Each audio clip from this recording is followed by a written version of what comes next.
All right, good evening, everyone. I'm sorry that we're getting a few minutes of a delayed start. So we are, Baruch Hashem, beginning tonight with Kapitel. There's a misprint on the sheet. It says, in source number, it says Kapitel Lamed Beis. It's not Lamed Beis, it's supposed to be Ayin Beis. So Kapitel 72, chapter 72 in Sefer Tehillim, we dedicate our learning in this Chasur Refuah Shalema for Mrs. Salma Wolf, Sarah Bas Ita Devora. We hope that in the merit of our Talmud Torah, she will have a complete and enduring refuah together with Kol Chole Yisrael. Amen. So let us begin. So I'm actually very excited about this kapitel because the truth is there's a lot that we're going to focus on. We're going to see a number of incredible concepts, incredible themes, and incredible ideas. So let's begin. Source number one. So this kapitel you're going to notice is incredibly unique for a variety of reasons. So first of all, the first time we see a mention, L'Shlomo. This is a kapitel regarding Shlomo HaMelech. So again, David HaMelech makes mention of his son, L'Shlomo, Elokim mishpatecha lemelech tein v'tzidkascha leben melech. So literally translated, so the Shlomo. So that's the introductory phrase. Ultimately, this is a kapitel that David HaMelech is writing in honor of his son Shlomo. Remember again, in our journeys through Tehillim, David HaMelech has taught us about so many different things. He's taught us about success. He's taught us about adversity. He's taught us about failure. He's taught us about simcha, about tsar. The beauty of Sefer Tehillim is it really captures the entirety of the spectrum of human emotion and the human experience. Whatever you're going to go through in life, David HaMelech went through it. He has words for it. He has ways to relate to it and explanations for it. But what's interesting about this over in this kapitel is this isn't about David. This isn't about David. This is a kapitel that David HaMelech writes for his son Shlomo. So what does he say in this opening chapter about Shlomo? Elokim, HaKadosh Baruch Hu, Mishpatecha lemelech tein. Literally, give your judgments, give your mishpat to the king. We'll explain it. V'tzidkascha leben melech. And ultimately, again, your righteousness, your tzedek, your tzedakah to the king's son. Now, just point out something very interesting. We're going to spend a couple of weeks on this kapitel because there's a lot. We'll spend at least one more week on it. But there's a lot in this particular chapter. I want to show you something interesting. If you go to the end of this kapitel of Tehillim, the last pasuk in source number 1, look at how it ends. Kalu tfilos David ben Yishai. With this, the end of this kapitel, the tfilos, the prayers of David ben Yishai have come to an end. So we need a little bit more context here. So the Radak in number 2 writes as follows, and this is incredible. The Radak writes, he says, so listen to everybody writes. He says, Zeh mizmar, chibru David al Shlomo beno kishem licho. It's actually quite beautiful. This kapitel, so again the Radak writes, that David HaMelech went ahead and wrote when Shlomo was coronated. Now, remember, we've spoken about this many times before. Shlomo's ascension to the throne is a very interesting one because remember again, for whatever the reason, David HaMelech never explicitly stated who was going to take the reins. Remember, there's an interesting halacha. The Sefer HaChinuch brings down the way it works in Jewish monarchy. Is that the son of the present king doesn't automatically ascend the throne, right? He only ascends the throne if he's worthy. So what's interesting to note is that David did not go ahead and put forward a clear ascension plan, which is fascinating in and of itself. We'll talk about that in future, and we'll talk about why that is, right? Sometimes the worst thing a king can do is not delineate a clear ascension plan. So, again, I just mentioned this last week. What happens when David HaMelech is on his deathbed? Literally, David HaMelech is dying. What's happening as he's dying?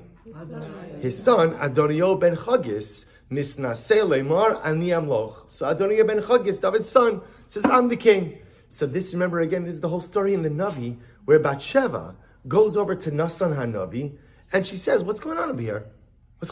My son Shlomo is supposed to be king.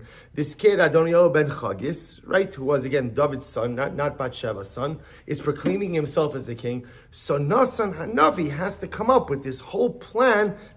David's on his deathbed, to get David, if I remember correctly, I think you might have said that Shlomo, your son, is going to reign in your stead. Is that correct? Because Adoniya ben Chagis is proclaiming that he's the king until David makes the declaration that Shlomo b'ni yimloch tachtai. Shlomo is going to reign once I die. So therefore, the Radak says that David HaMelech wrote this kapitel for his son's ascension to the throne.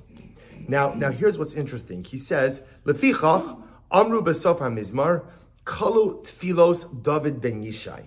Now, why does this kapitel end with the phrase, right? With the end of this kapitel, so the chapter 72 in Tehillim. Remember, there are 150 chapters. So at the end of chapter 72, the paragraph ends, the tfilos, the prayers of David ben Yishai, of David the son of Yishai, have come to a close. Why? Ki besof yamav haya zeh shaya shochei b'mitaso, v'lo karlo davar achar kach shor mizmar alav, ubazeh ha-mizmar kalu tfilosav o mizmorav. So this is incredible. Radak explains that this is the last kapitel that David HaMelech wrote.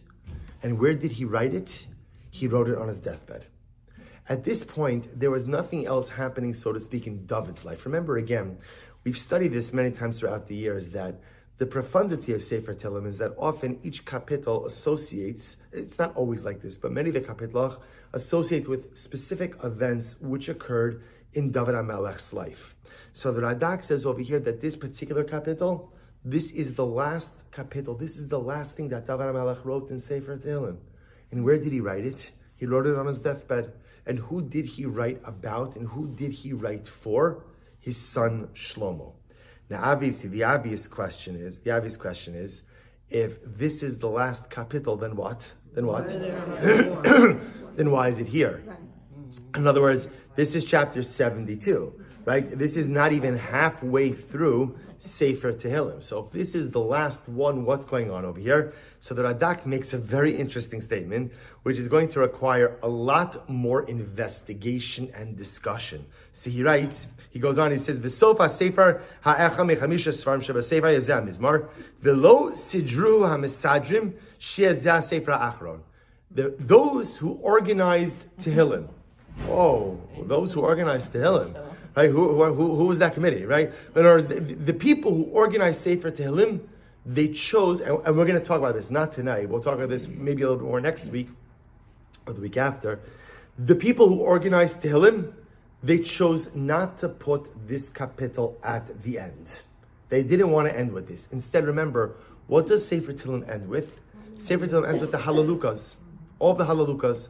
They wanted Sefer Tehillim, the Mesadrim, the organizers of Sefer Tehillim wanted the Sefer to end with a praise, and with the praise of HaKadosh Baruch Hu, and a little bit more of an upbeat, not the death of David HaMelech. That's not, even though again, with the death of David HaMelech comes the continuity of a dynastic monarchy, the organizers of Sefer Tehillim wanted it to end on a high note of a praise of HaKadosh Baruch Hu, hallelujahs. He says, V'lo sadra mesajim she'ezeh sefer achron, ki ro'u lachtom ha'sefer b'divrei hilulim, o b'mizmorei hallelujah, o ba'avar ka'mizmorei mahem, heim la'aseh b'shovisa. So this is really incredible. It's really incredible. So what comes out, according to the Radak, is that the power of this kapitel Tehillim is David HaMelech wrote this for his son. He wrote this kapitel for Shlomo, and that's why even the wording of the kapitel, Lishlomo, Shlomo, this kapitel is for you. This is for you. Where does David HaMelech write it? Literally again on his deathbed, final moments of life. Now, what's interesting to note about this is as follows. That what we begin to see according to this Radak is this is not a kapitel about Shlomo. This is a kapitel for Shlomo. This is David HaMelech's last words to his son. Remember, Shlomo wasn't with David when David passed away, right? He wasn't. Bathsheba was there. Nasan HaNavi was there. Shlomo wasn't there. So at least the Navi doesn't say that Shlomo was there. So this is not about Shlomo. This is for Shlomo. Lish Shlomo. Shlomo, I, your father David, am giving you one last message. And this message is the message through which you should lead your entire life. What's the message? So again, the words are, Elokim mishpatecha lemelech tein, HaKadosh Baruch Hu, give mishpat, which we're translating over here as judgment. Give judgment to the kings. V'tzidkas ben melech, and righteousness, tzedek, righteousness, justice, to the son of the king. So we'll get to the definition in just a moment. But what I want to point out is something very interesting. When parents give over messages to their children, right? You know, Rav Shamshon Hirsch has an incredible idea. Rav Hirsch says, why is it that like the natural desire of people, ultimately again, is to procreate? I don't mean why do people have a desire to engage in physical intimacy. That's not. I mean, why is it that it's a natural human desire to want to have offspring? Like, why is that? What is that in our programming that we desire that? Rav Hirsch says something amazing. He says the truth is, if you ask people, what do you want, right? If you had one wish, what would it be? To have a legacy, beautiful. Mashiach, beautiful. Rav Hirsch says, the truth is, what all of us really want deep down is immortality. I want to live forever. That's what I want. I want immortality, because think about it. If you have immortality, first of all, you'll get the garage cleaned up one day, right? You know, right? If you have immortality, right, that means there's no clock that's running. If there's no clock that's running, so that means again, like, I could accomplish so much, I could be so much, I could do so much. So of course, HaKadosh Baruch Hu realized that immortality would be the greatest disservice to man, because think about this. Think about how much we procrastinate now, right? Even though we don't know how long we're going to live, right? Procrastination is the most ridiculous thing in the world, because procrastination presupposes that you have a tomorrow. But the truth is, not sounding morose, just being real, we have absolutely no guarantees that we have a tomorrow. So I procrastinate all the time, assuming that I have all of this time in front of me, which I have absolutely no assurance of. Can you imagine what a train wreck we would be if we were immortal? Right? Can you imagine? There's no impetus to do anything. There's no impetus to accomplish anything. You'll get to it next century. Take it easy on yourself. Make this century about you. You need more you time for the next 1,000 years, right? You'll get to everybody else a little bit later. It'll be a disaster. But yet deep down, what I want more than anything is immortality. So Hirsch says, now that I can't have immortality, so what's quote unquote the next best thing? The next best thing are children. Why? Because what my children hopefully represent is that when I'm gone, there's a piece of me that ultimately lives on. This is why Rahman al-Islam, the loss of a child, is so profoundly traumatic, not just on the obvious way, that it's not, so to speak, the way the world is supposed to go, but that the loss of a child represents a loss of my future. There's a piece of my future that's lost. So Rav Hirsch says something amazing. He says that the natural desire for children is a natural desire for continuity. It's my little piece, my little kiyum, ultimately in immortality. Now, why is this important?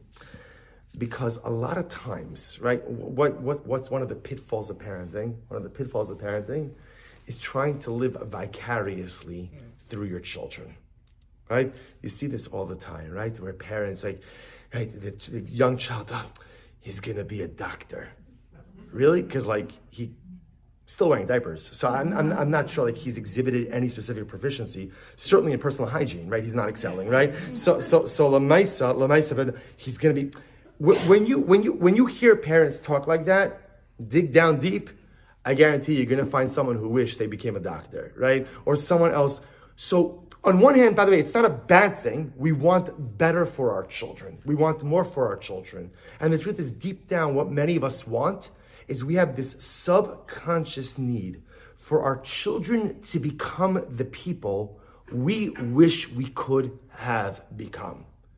Now, there's certain parts of that are beautiful, and then there can be certain parts of that are terribly destructive, because your child is not you, and your child has no obligation to be the you that you wish you could have been, and your child has no obligation to fulfill the unfulfilled dreams that you may have, and your child has absolutely no obligation to kind of pick up where you left off in life. Your child is his or her own entity. Of course, they're a continuation of me. They're part of my legacy, but they are not the vehicle for the actualization of my life dreams. And this happens all the time.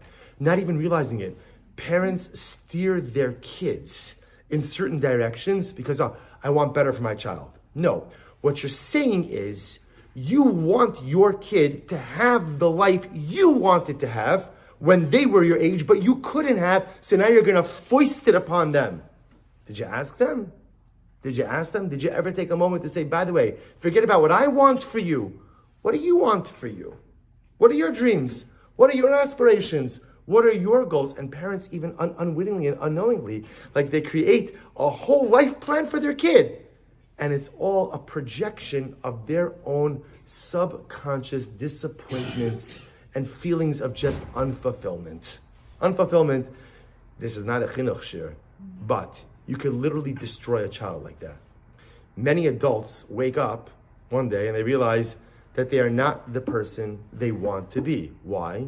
Because often a very well-meaning parent has just steered them in a direction that they never really wanted to go in. And I don't mean like parents who are heavy-handed and stuff like that, but just, enough time telling a kid, do this, do this, do this, do this. This is what I need you to do. This is what you need to do. This is for you. I'm pushing you in this direction for you. And sometimes as parents, of course, we have to do that. But we have to be so careful that we don't try to create our children in our own images. Our goal is to help our children become the best version of themselves. It's an incredibly difficult task. Why am I sharing all this with you? Because here's what's fascinating. David HaMelech is dispensing ultimately, again, advice for Shlomo.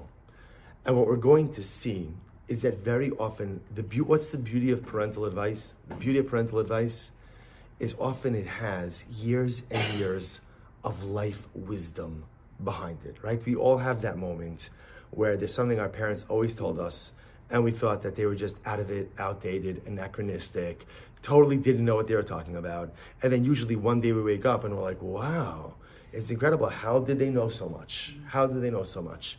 David HaMelech gives his son this incredible wisdom. But understand that embedded in the wisdom that David is giving to Shlomo is the very life wisdom through which David lived his own life.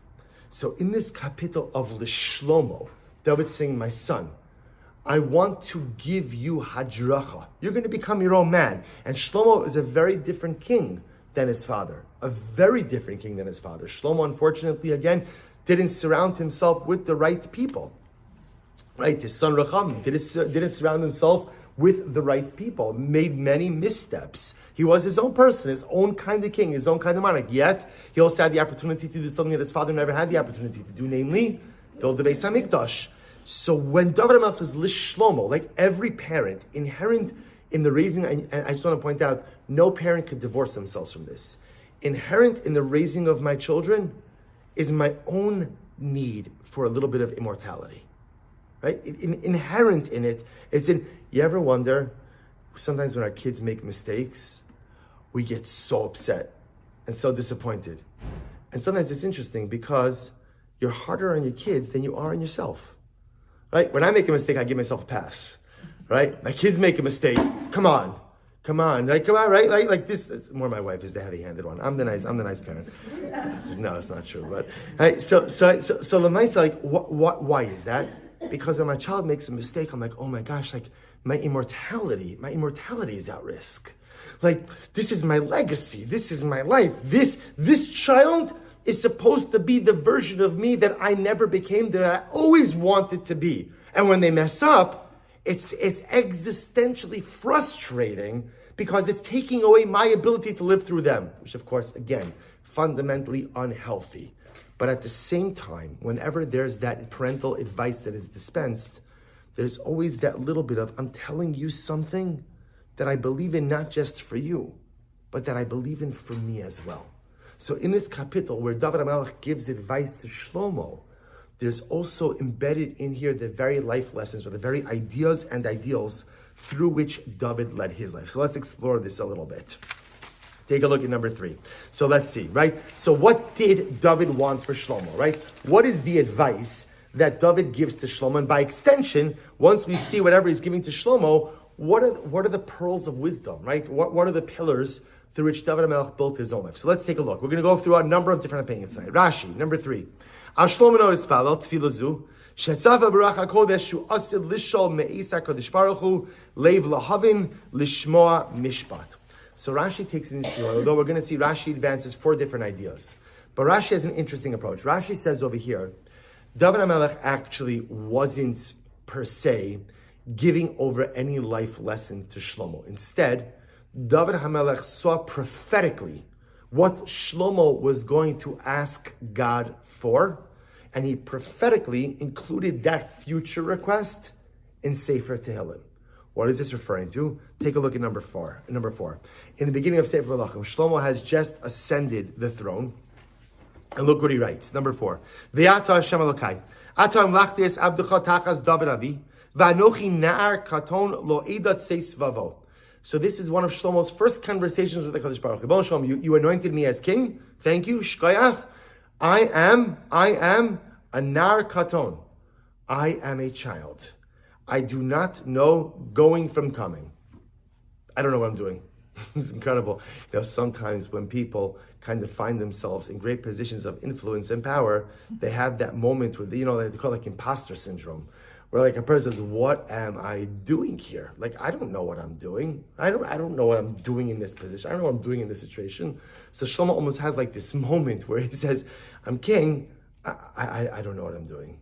I'm a nar. I'm a child. I don't know going, coming. And now,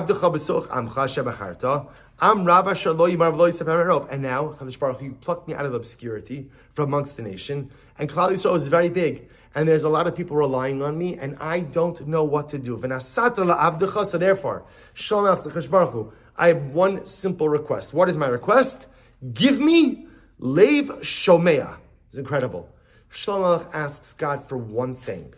Give me, literally, Leiv Shomea, a listening heart. A listening heart. Lishbot es amcha, to judge your nation. Lahavin bein tov lara, to be able to distinguish between good and evil. Ki mi yuchal lishbot es amcha hakaved hazeh. Because who has the ability to shoulder the responsibility of this awesome nation? Vayitav hadavar be'enei Hashem, ki yishal Shlomo davar hazeh. Kadosh Baruch Hu was very impressed that out of all of the things that Shlomo Melech could ask for, right? He didn't ask for wealth, right? Bach Shlomo already had a lot of wealth, but you could always use more wealth. He didn't ask for wealth, right? He didn't ask for shalom bayis. He didn't ask for children. He didn't ask for military success. Instead, what does he ask for? Olev Shomea. Give me an attentive heart. I am the leader of this people. And to be the leader of this people, I have to know how to handle them. Give me an attentive heart to be able to know how to handle them. Says the Radak in number 5. What does it mean, a leiv shomea? What does it mean? So he says, Maven. Because they have leiv savar kimosha amar lahavin bein tov lera. This is incredible. What does it mean when Shlomo asks for an attentive heart, a listening heart? It means, Kadosh Baruch Hu, give me the ability to distinguish between right and wrong. What does this mean? Shlomo understood that when you are in a position of power, there are many competing interests vying for your attention, right? Many people want you to do this. Many people want you to do that. And sometimes people of great influence want you to do something. And you know what? You're not sure.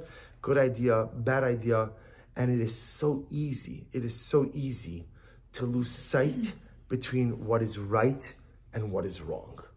Shlomo was asking for Leiv Shomea. Leiv Shomea, Kadosh Baruch Hu means give me clarity. Give me clarity. So think about it in life. What's our greatest challenge? It's clarity. I know I've asked that question 4 times already, right? In 15 minutes. A lot of challenges. But clarity, right? So many times in life, obviously there's certain things I know that are right and wrong, right? There are certain black, certain white. But then there's a whole lot of gray. And a lot of times in life, if you think about it, it's an interesting exercise. Kind of think about, I think when we're young, the gray is like this, right? And as we get older, the gray gets like this. Why is that?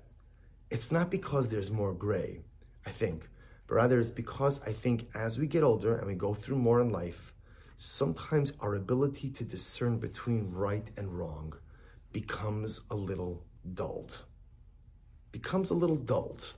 We're exposed to a lot more things, right? The more you're exposed to negative things, the more dulled your sensitivities become. And then the ability to discern between Ra and Tov. I don't know. I know what absolute Ra looks like. I know what absolute Tov looks like. But that whole world in the middle, there's so much gray. And the truth is, there's not really that much gray. my lenses are a little bit corrupted, right? My eyesight is a little bit blurry because I've allowed myself sometimes to get pulled into all the wrong things in life, and that just blurs my ability to see right from wrong. So Shlomo HaMelech said, "Kadosh Baruch Hu, I have one request. I'm a new king, a lot of competing interests. I have one request. Lev Shomea. Give me the ability to always see the difference between right and wrong. Give me that ability. That's all I ask for." This concept of clarity, so fascinating, especially, this I think is one of our greatest challenges, especially in contemporary society, right? Because in our Western society, how do you define right and wrong?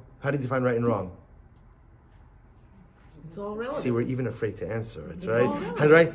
There is no definite, it's subjective, right? Because at the end of the day, if you feel a certain way, or you define a certain way, that's it, everyone has to respect that.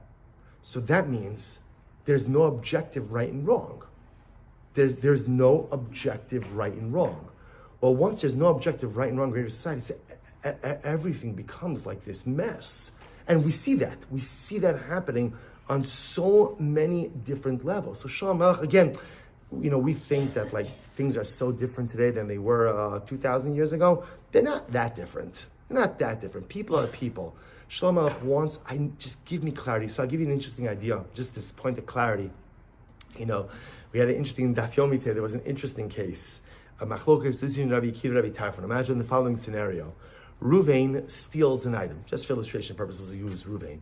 Ruvain steals an object, right? And what happened? He forgot who he stole it from. But he knows that it's one of the 5 people standing in front of him. So of course what happens is, guys, who did I steal from? And of course, what does everyone answer? Me. Everyone answers it was me. So all 5. Now obviously 4 out of the 5 are lying. So the question is, what does Ruvain do? Ruvain wants to be about tshuva. And he wants to give back the item. So what does he do? So listen to this. Rabbi Tarfon says, you know what he does? He puts the item down in the middle and he runs. In other words, let the 5 guys duke it out. I'm giving back the item, I'm putting it back, that's it. Rabbi Akiva says, absolutely not. Rabbi Akiva says, he has to pay back each of the 5. Pay back each side. That doesn't make any sense, right? At the end of the day, he only stole from one person, and he has to pay back all 5. We know 4 out of the 5 are lying. Why Rabbi Akiva says, if you want to do tshuva, you need clarity. And tshuva, ambiguous tshuva is not tshuva. Only tshuva which has clarity is tshuva. So therefore, you want to be about tshuva? You need to know with absolute certainty that you return the lost object. What's the only way you can know with absolute certainty that you return the lost object? The only way? Give it to all 5. That's Lev Shomea. So according to Rashi, I just want to point out, according to Rashi, when David HaMelech says in number 1, the Shlomo, Elokim mishpatecha lemelech tein, v'tzidkascha leben melech, David was metaphorically foreshadowing, or prophetically foreshadowing, Kadosh Baruch Hu, give my son mishpat and tzedek. Now if you think about those words, by the way, mishpat means judgment, tzedek means kindness, right? Or he translates it as righteousness, like tzedakah. So let's represent 2 opposite things, right? There's strict justice and there's kindness. Give my son both mishpat and tzedek. Or in other words, David is prophetically, he's saying, I know when my son assumes the throne, he's going to daven for clarity. He's going to daven ultimately again for the Lev Shomea Kadosh Baruch Hu. I'm asking you prophetically, which is a bit redundant, but proactively, I'm asking you to give him that sense of clarity throughout his entire life. And by the way, you begin to see for David HaMelech himself, what did David HaMelech want more than anything in this world? A sense of clarity, right? He often lacked that sense of clarity, not because he wasn't looking for it, but because his relationships were so complicated. Everything was so complicated. Life was so murky for David HaMelech that often that clarity that he just so wanted. He wanted clarity from other people, for people to know that he was about tshuva. But yet again, he never really accomplished it in this world. That which David HaMelech did not have, he wanted for his son. Let's go on. Take a look at number 6. The Malbim says it's simple. The Malbim says, Ve'yeshev lo be'mishpat u'tzedakah. So what's the difference between mishpat and tzedakah? The Malbim says, Sha'mishpat hu bein adam lechavero, v'tzedakah hi tzidkas hama'asim bein adam lamakom. It's actually very interesting. So the Malbim says that ultimately mishpat refers to interpersonal law, which, by the way, we just had this in the parasha, right? Parshas Mishpatim. Parshas Mishpatim is all about interpersonal law. So Mishpat is interpersonal law. Tzedakah, that refers to Bein Adam Lamakom. So what is David davening for? L'shlomo, what is he davening for? He says, Kadosh Baruch Hu, L'shlomo, Elokim mishpatecha lemelech tein, v'tzidkascha leben melech. I'm asking Kadosh Baruch Hu, give Shlomo the strength to be strong both in his Bein Adam Lamakom, to be strong in his Bein Adam Lechavero, and in his Bein Adam Lamakom. Right? Is this not one of the great struggles in life? Right? Very often, more often than not, we're strong in one area and weaker in a different area. Right? There are few who are able to be excellent and proficient in both, but more often than not, it's a seesaw. It's a seesaw in life. David says, for my son, all I want for him is to be excellent in his Bein Adam Lechavero, Mishpatim, and be excellent in his Bein Adam Lamakom relationship with Kadosh Baruch Hu, his tzedakah. Now, it is interesting to see that which one does David place first? What does he place first? The Mishpatim. Ultimately, again, the Bein Adam Lechavero. In life, nothing gets started in the world of spirituality if you are not a mensch. Nothing ever happens in your Bein Adam Lamakom if you're not solid in your Bein Adam Lechavero. That's why I'll point out something very interesting. If you looked at Parashas Mishpatim, you'll see something fascinating. Remember again, Sinaitic revelation, Matan Torah, takes place where? In Parashas Yisro. Parashas Yisro. What's the most dramatic statement that was made during Matan Torah, Sinaitic revelation? Most dramatic statement? Na'aseh v'nishma. Right? We'll do and we will listen. Where is Na'aseh v'nishma recorded? At the end of Parashas Mishpatim. What? What is that? So the Sfarim bring down something amazing to teach you something very important. That if you want Kabbalah, if you want Na'aseh v'nishma, which is the ultimate level of Bein Adam Lamakom relationship with Hashem, first you have to have Mishpatim. Ve'ila mishpatim asher tasim lifneihem. Pasuk says. Now we translate as these are the mishpatim, these are the laws that you shall place before Klal Yisrael. Ultimately, again, the Katzker says, Ve'ila mishpatim, these are the laws asher tasim lifneihem that you should place before them. Them refers to the mitzvos bein adam lamakom. Mitzvos bein adam lechavero, our interpersonal obligations come before our obligations with HaKadosh Baruch Hu. And this is so incredibly important. So incredibly important that at the end of the day, what HaKadosh Baruch Hu, and think about it for just a moment, right? In a family, right? We started talking about parenting before. What does every parent, what is the most important thing? Most important parental aspiration that a parent should have for their children? Right? Shalom. Shalom. Get along with your siblings. Know how to talk to people. Be a mensch. What you do or what you don't do, how much money you make, you don't make. That's not the ikr. That's not the ikr. I want to know that my children ultimately, again, are mentioned. That's what I need to make sure is occurring for my children. So it's incredible that David HaMelech's Lishlomo, what's his aspirational wish for his son? My son, be good in your Bein Adam Lamakom and be good in your Bein Adam Lechavero. And this is, I just want, just for a moment, the lesson is so incredibly important as well now, during the days in which we're living, of Klal Yisrael's, Am Yisrael's, Eretz Yisrael's ongoing war. You know, all of us, just because we're 6,000 miles away, does not mean we're not involved in the war effort. And doesn't mean that we don't have a responsibility. And every day we try to figure out what we could do, how we can help. And of course, tefillah is the reflexive reaction that a Jew does at all times. But also never underestimate the power of strengthening your Bein Adam Lechavero. If a person goes out of the way, a person takes a Kabbalah to be better in their interpersonal behavior, to be better in their interactions, to be down like kafsuchos, to give people the benefit of the doubt, to not speak lashon hara, to not, all the different things that we know we could do, it's so powerful and it's so profound. Not only that, but good Bein Adam Lechavero leads you to good Bein Adam Lamakom. So again, that's the approach of the Malbim. David's aspirational goal, ultimately again for Shlomo, be proficient in your interpersonal relationships and in your relationship with Hashem. You see this echoed in David HaMelech's life. David HaMelech had many detractors. You know one of the most incredible midos of David HaMelech, one of the most incredible character traits, is he never got down in the mud. with anyone. People called him names. People made accusations. His son stole the throne. And every single time, you know what happens when someone starts with you, right? What happens? Well, I mean, this is a refined group of wonderful Nashim Zidkanios. But perhaps you know someone where like, you want to go? Oh, let's go, right? I'll roll up the sleeves, right? Let's get into it. David HaMelech, the greatness of David HaMelech wasn't his thing. Like, I'm not going to sink to that level. I am someone who has a relationship with HaKadosh Baruch Hu. And as someone who has a relationship with Hashem, I'm not going to get down in the mud. I'm not going to allow myself to sink to that level of behavior. I'm going to always take the high road in my bein adam lechaver, my interpersonal interactions, and as a result, that HaMelech always remain connected in his bein adam lamakom as well. All right, let's go on a little bit. Take a look at number 7.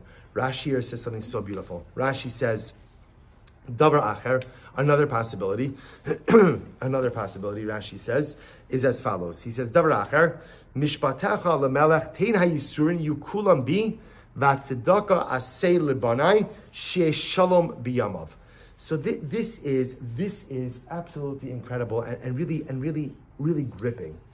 Rashi, in this interpretation, focuses on the following. If you go back to number 1 for just a second, right? If you notice, the pasuk reads like this: L'shlomo, right? So this is a capital written for Shlomo. Elokim mishpatecha lemelech. Give your mishpatim to the king, right? The melech tein v'tzidkascha leben melech. And literally, again, your righteousness or your tzedakah to the son of the king. So up until now, all of the commentaries have assumed that both parts of the phrase are referring to Shlomo, right? Rashi says no. The first part of the pasuk is referring to David. David is the melech. The second part of the pasuk, Ben Melech, the son of the king, that's referring to Shlomo. So listen to this, Rashi says, and this is so gripping. David HaMelech says, Chash Baruch Hu, here's what I want. Elokim, mishpatecha lemelech. Mishpatim, says Rashi, refer to the difficulties, the trials and tribulations of life. Give the difficulties to me. It's so beautiful. It's this incredible moment of parental selflessness. Give me the hard stuff. Give it to me. I'll take it. I can handle it. For my son, v'tzidkascha leben melech. Just give my son a life of tzedakah. Just give him a life of beauty. Just give him a life of bracha.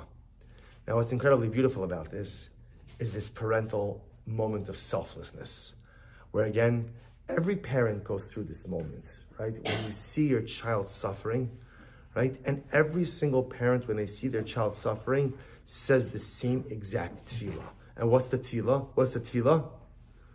HaKadosh Baruch Hu, do it to me. Whatever it is, put it on me. I'll handle it. But spare my child. David HaMelech was saying this about his son. Now, of course, but David HaMelech also knew very well that this tefillah had absolutely no chance of coming true, right? Why? Because this is not the nature of life. And this is so important. No one escapes suffering. No one escapes difficulties. No one escapes setbacks and trials. We all have it. The only shaila is the level of intensity. That's the only difference. But in that beautiful moment when David HaMelech is, he's on his deathbed and he's writing this kapitel for his son. And it's almost like he realizes that he has a few moments left in this world. And he realizes, almost like retrospectively, how much difficulty and how much suffering he lived through. And it's almost like in that moment, he just, Chash Baruch Hu, can you please, whatever suffering you want to put on me, just put it on me now. Just give it to me. But don't make my son go through the things that I went through in life. Such an overwhelming and beautiful window into a portrait of parental selflessness. Incredible. This is more David HaMelech ultimately being reflective, right? Shlomo HaMelech had his own. Again, Shlomo HaMelech definitely had, when you look at Shlomo's life, you would say it was easier than David. But you always have to be careful when you say people have an easier life, right? Do you ever have a problem and someone tells you, well, there are children starving in Africa, right? How do you usually feel after someone tells you that? No one's ever like, what, that's a great point. Thank you so much for really framing my perspective in a better way, right? I know there are children starving in Africa, and that's tragic. But the fact that someone's suffering more than me doesn't take away from the fact that I have difficulties. There's a phrase called toxic positivity. Toxic positivity is when like somebody's having a problem and you try to convince them that their problem is not such a big deal, right? Or they're fine. Oh, you're going to be great. You're going to be great. You're going to be fantastic. Right? If you've ever been on the receiving end of toxic positivity, you just want to tell the person thank you, and then you want to tell them, shut up, please. Please, I know you're well-meaning, but you're an idiot, right? So please, whatever you're talking, whatever you're doing is actually making things worse. I know it's going to be okay. I know I'll be all right, but you saying this to me now, it's not helping. So stop. I appreciate it. You're the Gadol Hador. You have such a beautiful perspective, such a munah, so incredible. Save it, right? Write it for your article biography, but don't give it to me right now. So it's incredible that at the end of the day, David's giving this wish. It's never going to come true. Never going to come true. Shlomo's going to have his own adversity, not the same as his father's, but adversity nevertheless. Let's do one more point, then we're going to stop for tonight. Actually, two more points very, very quickly. So take a look at number 8. So Rashi said there's something amazing. Mishpatecha, Rashi says, Chachmas dinecha shetzivisa b'Torah, v'tzidkascha, l'tzadek yesadil. Let me tell you this outside.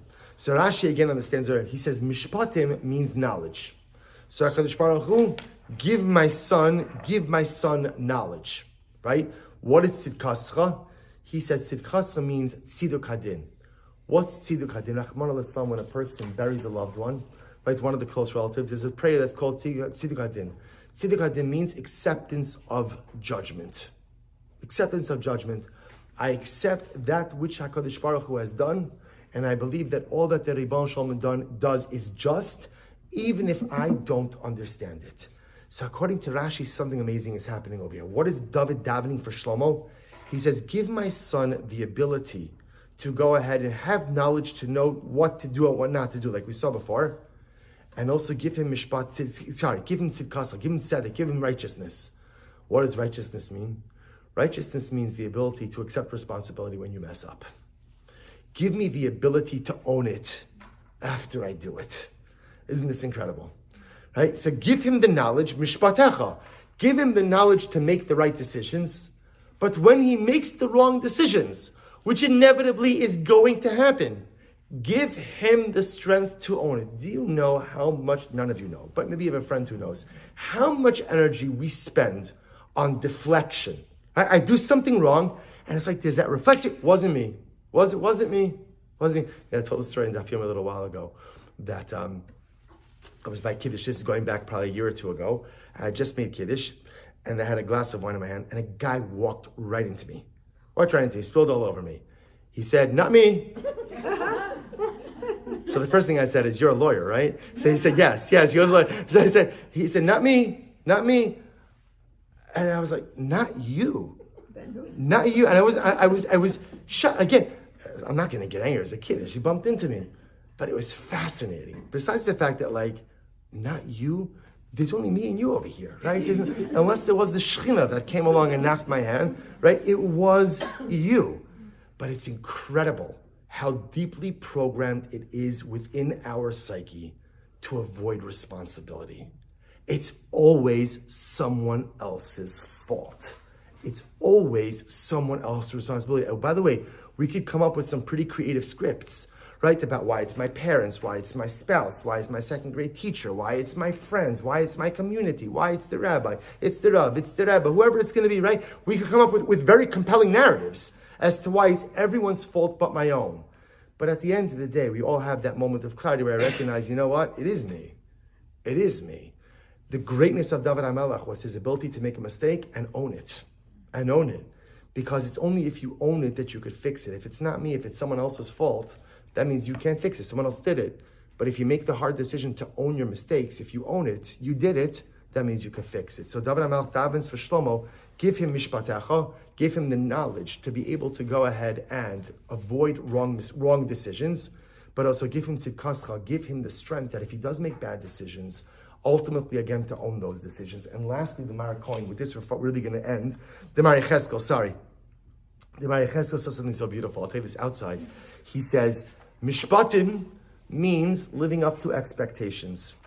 Tzidkascha, tzedek, means exceeding expectations. Give my son the koach, the ability to live up to expectations, but don't let him stop there. Give him the inner strength to exceed expectations.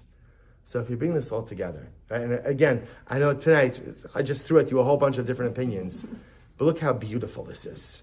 This was the last piece of advice, the last piece of guidance, hadracha, that David gave to his son, where when you look at David HaMelech's life, these were all things that David HaMelech ultimately, again, aspired to as well. Number one, at the end of the day, clarity. David HaMelech has clarity. Give my son Shlomo clarity, the ability to distinguish between right and wrong. Don't let me get swept away in the gray of life. Number two, allow Shlomo to be proficient in Bein Adam Lechavero, in his interpersonal relationships, and Bein Adam Lechaver, and Bein Adam Lemakom, in his relationship with Hashem, and recognize that it is only if one is careful with how they treat other people that they could come to have a relationship with HaKadosh Baruch Hu. Number three, at the parental wish, let me shoulder all the pain and suffering, and let my son just have a beautiful life. That one didn't come true.